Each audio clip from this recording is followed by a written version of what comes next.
Roughly 1 in 3 adults reports dealing with persistent mucus in the throat every single day. And the part nobody is telling you is that most of those people are treating the symptom, while the actual cause quietly keeps going. They are clearing their throat dozens of times a day, reaching for antihistamines, avoiding dairy, sleeping propped up on 3 pillows. And none of it works, because nobody has explained what is actually happening inside the tissue, and why the body is doing this in the first place. If this sounds like something you have been living with, I want you to stay with me for the next few minutes, because by the end of this video, you will understand your own throat better than most people who have seen a doctor about it. And if you find value in what we cover here, please subscribe and hit the like button. It genuinely helps more people find this kind of content when they need it most. Now let me reframe this for you, because most people get it completely wrong. They think mucus in the throat is a sign of infection, or a sign of too much dairy, or a sign that their sinuses are draining the wrong way. And sometimes those things are relevant.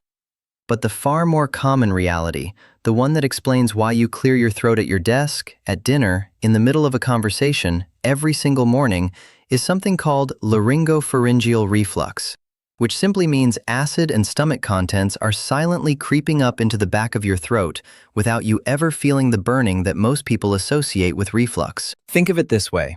Imagine your esophagus is a central corridor in a building, and at the bottom of that corridor, there is a security door that is supposed to stay locked. When that door is working properly, everything stays in the stomach where it belongs. But when the mechanism weakens, and it weakens in most adults over time, especially with the way we eat and the pressure we carry in our abdomens, small amounts of stomach acid and digestive enzymes pass that door and travel up into the throat. And here's the thing. The throat lining is far more sensitive than the esophagus. A tiny amount of acid that would barely register in the stomach causes significant irritation in the throat. And the body's response to that irritation is to produce mucus, a protective coating, because that is exactly what mucus is designed to do. It is your body trying to protect tissue that should never be exposed to those substances. The mucus is not the problem. The mucus is the alarm. The body produces roughly 1 to 1.5 liters of mucus every single day under normal conditions.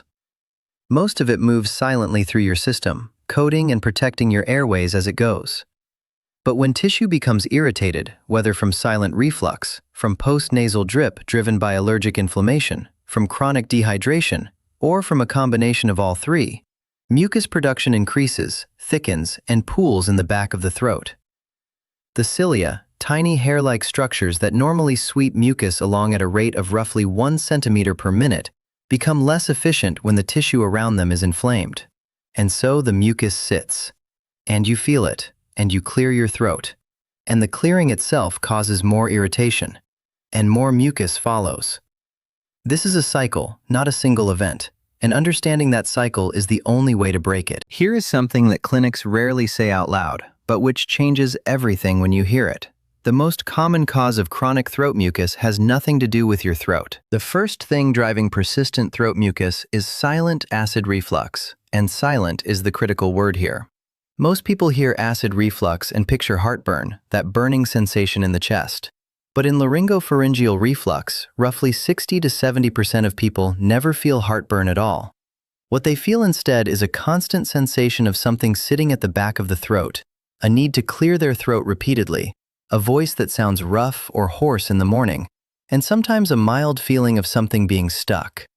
What is actually happening is that the lower esophageal sphincter, the security door I described, has lost tone. It relaxes at the wrong moments, allowing small amounts of pepsin, the digestive enzyme, and stomach acid to reach the throat. The throat responds with mucus production and swelling. People dismiss this because they do not feel classic heartburn, so they assume reflux is not their issue.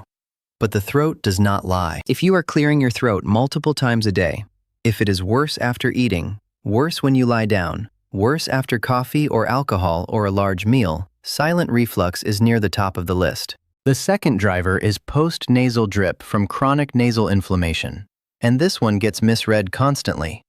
The nasal passages and the sinuses produce their own mucus, again, roughly 1 liter a day, and under normal conditions it drains smoothly down the back of the throat without you noticing.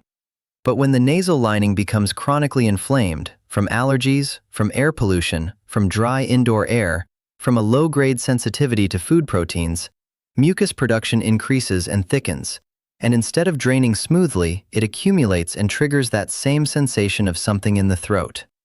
People with this pattern often notice it is worse in the morning when they wake up, worse in certain environments, and temporarily better after a hot shower when the steam thins the mucus.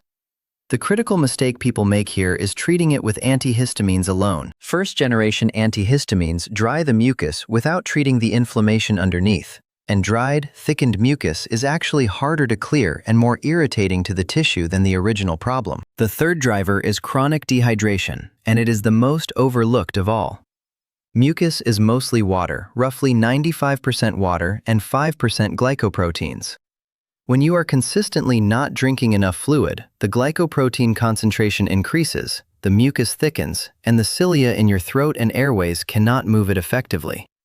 Research shows that the average adult in a temperate climate needs somewhere between 2 and 2.5 liters of total fluid per day, and the majority are falling short. Caffeinated beverages draw water out of tissue. Alcohol does the same.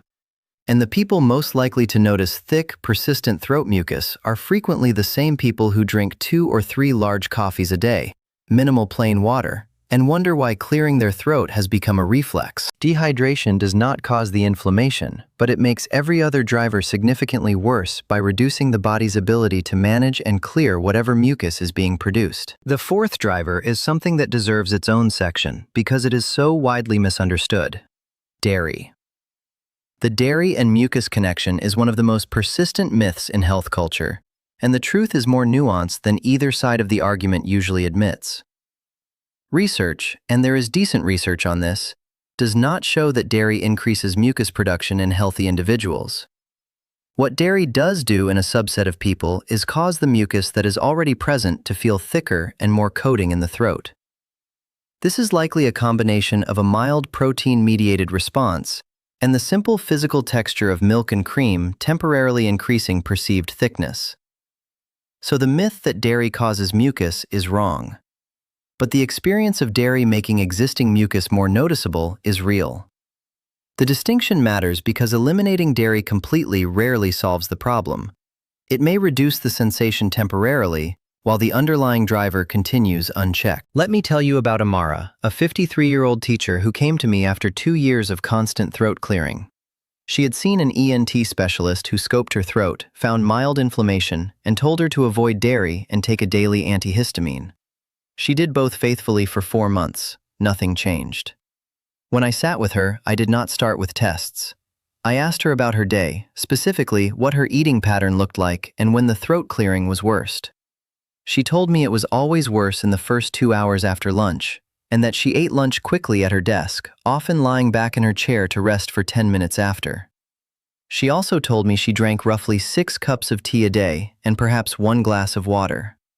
I thought I was doing everything right, she told me. I had given up cheese, I was taking the tablets.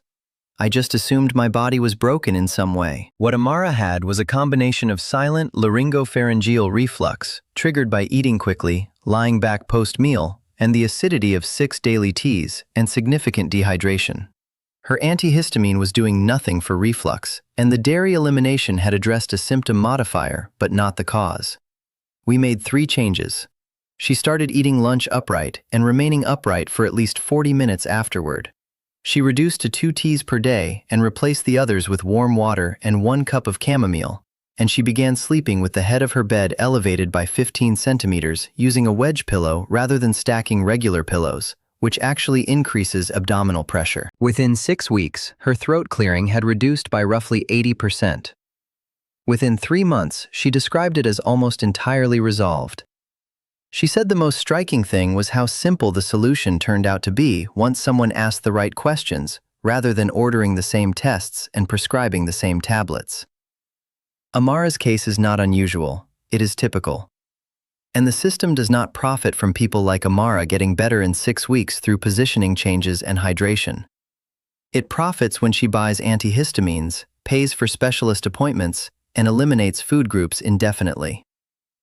Now let me walk you through what I call the Throat Reset Protocol, a structured 4-week approach to addressing the most common drivers of chronic throat mucus. In the morning, within 20 minutes of waking, Drink 300 milliliters of plain warm water before anything else, before coffee, before breakfast, before anything.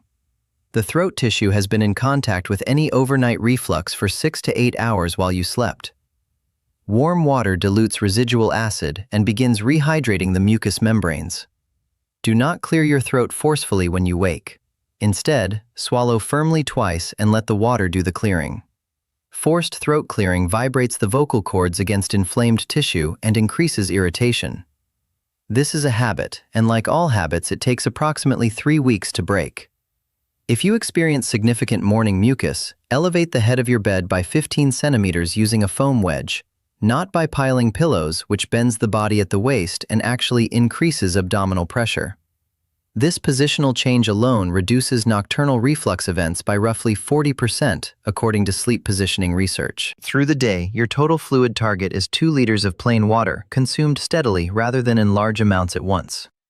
Large volumes of fluid taken quickly can temporarily increase gastric pressure and worsen reflux. Sip consistently. Include 5 to 10 grams of Manuka honey, specifically Manuka with a UMF rating of 10 or above, dissolved in warm water once per day. Manuka honey has demonstrated antimicrobial and anti-inflammatory properties in pharyngeal tissue and has clinical support for reducing throat irritation in reflux patients. Avoid peppermint in any form: peppermint tea, peppermint gum, peppermint oil. Peppermint relaxes the lower esophageal sphincter, which is precisely the door you are trying to keep closed. Most people reach for peppermint to settle their stomach and do not realize they are making reflux worse every time. In the evening, your last meal should finish at least 3 hours before you lie down. This is not a rough guideline. This is a 3-hour minimum. The stomach takes 2 to 3 hours to significantly reduce its contents after a meal, and lying down before that window is the single most reliable way to trigger nocturnal reflux. Keep evening portions smaller than lunch. Eat without rushing. For your final drink before bed, warm water or a small cup of chamomile tea are appropriate. No alcohol. Alcohol lowers lower esophageal sphincter pressure for 3 to 4 hours after consumption. No late citrus. No carbonation, which increases gastric pressure mechanically. When it comes to tests worth discussing with your doctor, the first is a laryngoscopy, sometimes called a nasendoscopy, which involves a thin, flexible camera passed through the nostril to view the throat and voice box directly. A physician looking at the posterior larynx can see the characteristic redness and swelling that silent reflux produces, even when the patient has never felt heartburn. This is the single most informative test for confirming laryngopharyngeal reflux as a driver. The second is a 24-hour pH impedance study, which measures acid and non-acid reflux events continuously over a full day. This test matters because standard pH monitoring only catches acid reflux, but some people reflux non-acid stomach contents, bile, pepsin, that are equally damaging to the throat but invisible to standard acid testing. Ask specifically for impedance pH monitoring, not just pH monitoring alone. The third is a specific allergy panel focused on aeroallergens and food sensitivities, not a standard allergy panel that looks at acute responses, but an IgG4-mediated food sensitivity panel if postnasal drip is the dominant pattern. Standard allergy tests frequently come back negative in people with chronic nasal inflammation, driven by delayed sensitivity reactions. This does not mean allergy is not involved. It means the wrong test was run. Now, the experience of chronic throat mucus shifts meaningfully across decades. In your 20s and 30s, persistent throat mucus is most commonly driven by allergic rhinitis and postnasal drip. The immune system is active and reactive, and environmental allergens are the primary culprit. In your 40s and 50s, the balance shifts. The lower esophageal sphincter loses tone gradually across these decades, particularly in people who carry weight around the abdomen, and silent reflux becomes the dominant driver.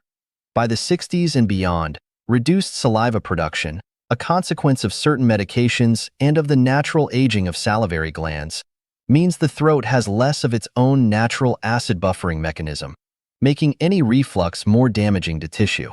How old are you? Write it in the comments.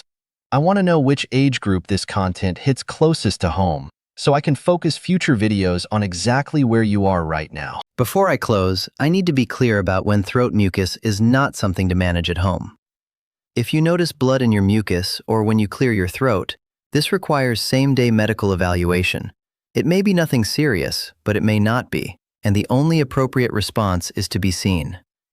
If your throat mucus is accompanied by a lump sensation that is getting progressively worse over weeks, not a sensation that comes and goes, but one that is consistently worsening, see a physician promptly. This pattern warrants a laryngoscopy to rule out structural causes. If you are losing weight without trying and have persistent throat symptoms, these two things together require urgent investigation. If your voice has become significantly hoarse and has not returned to normal after 2 weeks, this is not something to manage with lozenges. Hoarseness lasting more than 2 weeks is a red flag for laryngeal pathology and needs direct visualization. Do not wait. These are the moments when watching a video is not the right response. Here is exactly what to do after this video. First, for the next 3 days, track when your throat clearing is worst, morning, post-meal, in certain environments, after specific drinks, and use that pattern to identify your primary driver. Second, begin the morning warm water protocol tomorrow, 300 milliliters of plain warm water before anything else, and replace forced throat clearing with 2 firm swallows. Third, identify the one habit most likely driving your symptoms, late eating, insufficient water, excess caffeine, and address that single habit before adding anything else. Fourth, if your symptoms have been present for more than 3 months, book an appointment with your doctor and ask specifically about laryngoscopy and pH impedance testing. Fifth, elevate the head of your bed by 15 centimeters using a foam wedge if your mucus is consistently worse in the morning. Do this tonight. Everything we covered today is for your understanding and education. Your situation is specific to you, and using this as a starting point for a real conversation with your doctor will always be more useful than trying to manage things on your own. If this video finally gave you a framework for something you have been living with for years, subscribe to this channel and leave a like. There is a great deal more where this came from, and none of it is complicated once someone explains it the right way.